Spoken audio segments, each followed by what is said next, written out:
Have you ever wondered what the true purpose of school is? Is it just to get a good job and make a lot of money, or is there something more? Today, we read diving deep into a fascinating concept that shapes many European education systems, the idea of creating citizens, not just workers. Let's start with a little thought experiment imagined to societies. In society, education is all about job skills. From a young age, students are streamlined into tracks that lead directly to specific careers. Math for future engineers, coding for future developers, business studies for future managers. It's efficient, it's practical, and it produces a highly skilled workforce. Sounds pretty good, right? Now, let's look at society B here. The focus is broader. Yes, job skills are important, but they're just one piece of the puzzle. Students spend a significant amount of time learning history, philosophy, arts, and literature. They are taught to debate, to question assumptions, and to understand different cultures. The goal isn't just to prepare them for an office, but to prepare them for life in a complex, diverse society. Which society would you rather live in? While the American system often leans towards society, many European countries have built their educational foundations firmly in the camp of society B. This isn't a new trend. It's a philosophy with deep historical roots. Think back to ancient Greece, the birthplace of democracy. Philosophers like Plato and Aristotle weren't just concerned with training artisans. They believed education's primary role was to cultivate virtuous citizens who could participate wisely in public life. They call this paideia a holistic education that shapes a person's character and intellect. This idea echoed through the Roman Republic, was rediscovered during the Renaissance, and became a cornerstone of the Enlightenment. Thinkers like Jean-Jacques Rousseau and John Dewey later argued that a functioning democracy depends on an educated citizenry capable of critical thinking and collective decision-making. This historical thread is woven directly into the fabric of many European school systems today. Take Germany, for instance. Their concept of Bildung goes far beyond vocational training. It's about the complete, holistic development of an individual morally, culturally, and intellectually. A German student isn't just learning how to perform a task.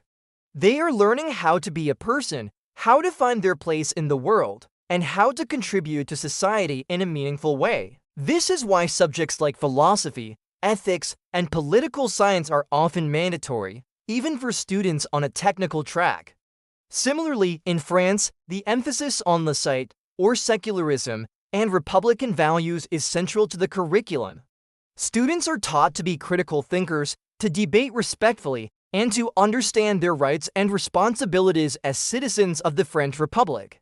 Philosophy is a mandatory subject for all students in their final year of high school, regardless of what they plan to study at university. The famous baccalaureate exam often includes profound philosophical questions like, is it possible to be right against the facts? Or, does art teach us anything? The goal isn't to find a single correct answer, but to train the mind to think deeply and articulate complex ideas.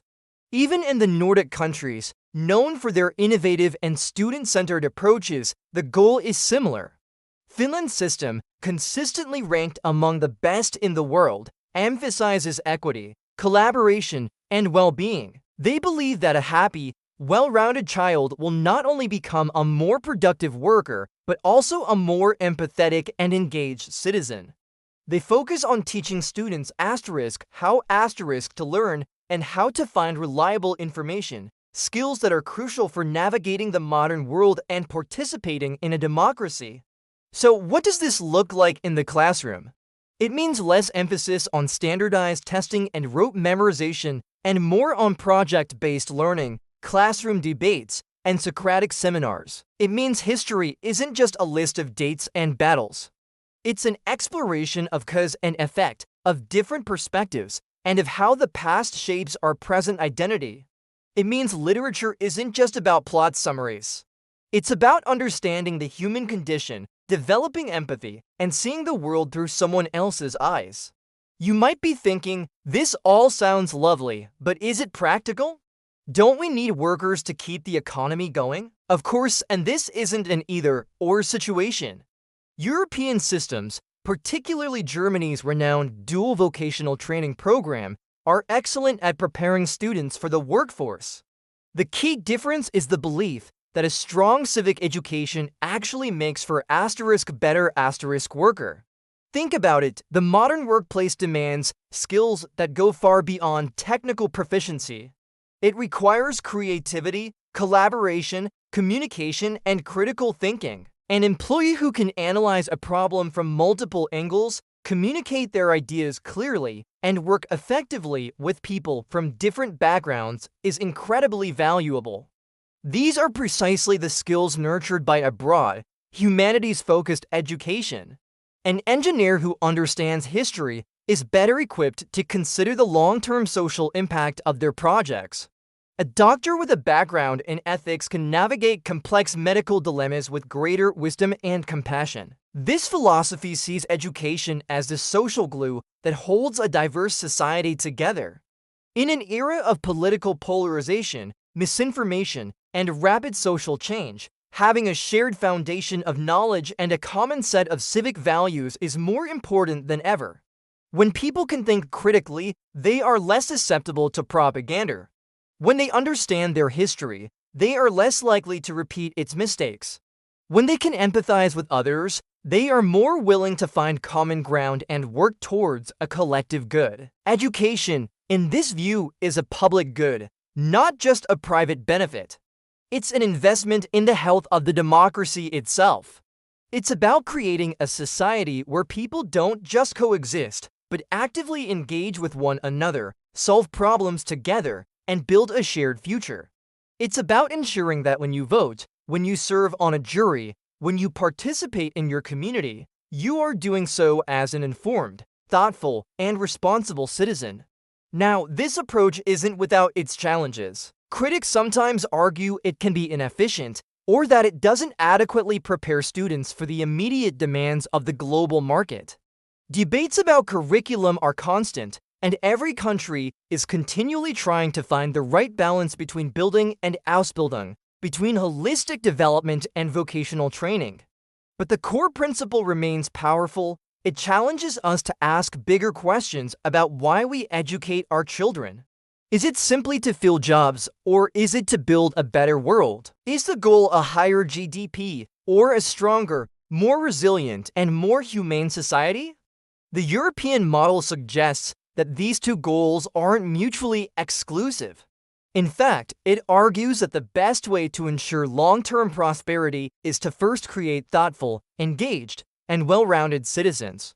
It's a long-term investment, one that pays dividends not just in our careers, but in the quality of our lives and the health of our communities. So the next time you think about education, whether it's for yourself, your children, or your country, consider this broader perspective. What if the goal wasn't just to make a living, but to build a life? And what if the purpose of school wasn't just to create workers, but to cultivate the citizens who will shape the future?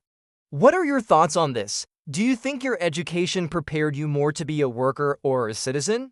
Let me know down in the comments. I'd love to hear your perspective. Thanks so much for watching, and if you found this interesting, don't forget to like and subscribe for more deep dives into fascinating ideas. See you next time.